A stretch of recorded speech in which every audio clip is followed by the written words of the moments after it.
Well, let's talk about Jackson. He started preschool. He needed a stool for school.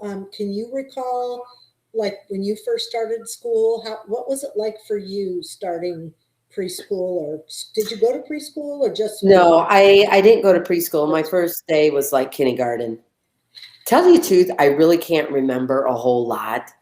The only thing that I really remember, and I wrote it in my book, A Little Me, was just the overwhelming first day of going to school. I was more worried not of what I wasn't able to do, like if I needed a stool or do this and that, but how were all the kids going to look at me, say something, like me? Will I have any friends? And this was like I don't think normal kindergarten first graders may think of this. I'm not sure. But at that time, it was pretty scary. I think that overwhelmed me more than what I can remember about being able to reach anything. Okay. So yeah. Well, the interesting part was that Jackson was ready to go. It looked like from the picture Tori took that he was just raring to go. There was no And fear that's in why his I think it's eyes, so and important, he's whether very you have confident. a little person, child, or anybody else, even just an average kid. I think it's very important how a parent responds to that first day of going to any school that the kids, are excited about, whether it be preschool, kindergarten, first, second, third grade. Because those moments, I think, can last a lifetime, all the way into an adult. And I think it's very, very important to do your best as a parent to keep the communication open, and just let them know that they are good just the way they are. Yeah, You that's know. awesome. That's awesome. All right. Well, the next scene, you and Matt meet and select flowers for the Yeah. fields. And Matt said you were low maintenance. Why do you think you're now getting along better?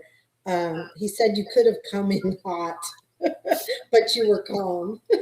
Well, it's kind of funny because I've always thought of myself as pretty much low maintenance. I mean, sure, I was a stickler on some things, depending on what that was. But over time, I mean, life moved fast with Matt, and I had to think on my feet, and things that were coming at me, it's like, if it really meant something to me, it's like, no, like, what are we doing? Like, we can't do that. Or, okay, if you think that's what you think and Yeah. what's best. And so I always thought of myself overall, not all the time, but overall, as being low maintenance. I don't really get too flustered at stuff, but when you're raising a family and you're, raising kids with someone, and having to think of not just that moment, but okay, we've got this coming up, we got this coming up, we got this coming up. We can't suddenly inject this because all of this other stuff gets affected. And I don't think Matt always thought about that stuff. But as a mom and 4 kids and schedules and everything, it's just, there's a lot more to think about than just one little particular item. Right. So it's like flowers. It's like, I'm getting married on the farm.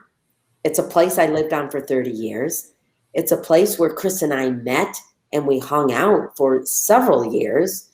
I'm just grateful to have flowers.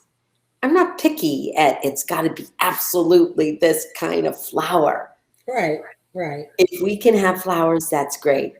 Obviously, Oregon landed in a heat wave beyond anything. Still going. And so I'm getting married late August. I already know the stress of keeping flowers alive, keeping our pumpkins going, watering them and the weeds and all that. I already know. So to me, if flowers happen, great. Yeah. If they don't, it's not because the effort wasn't made. Right, right. Well, that's good. They have a good attitude on that.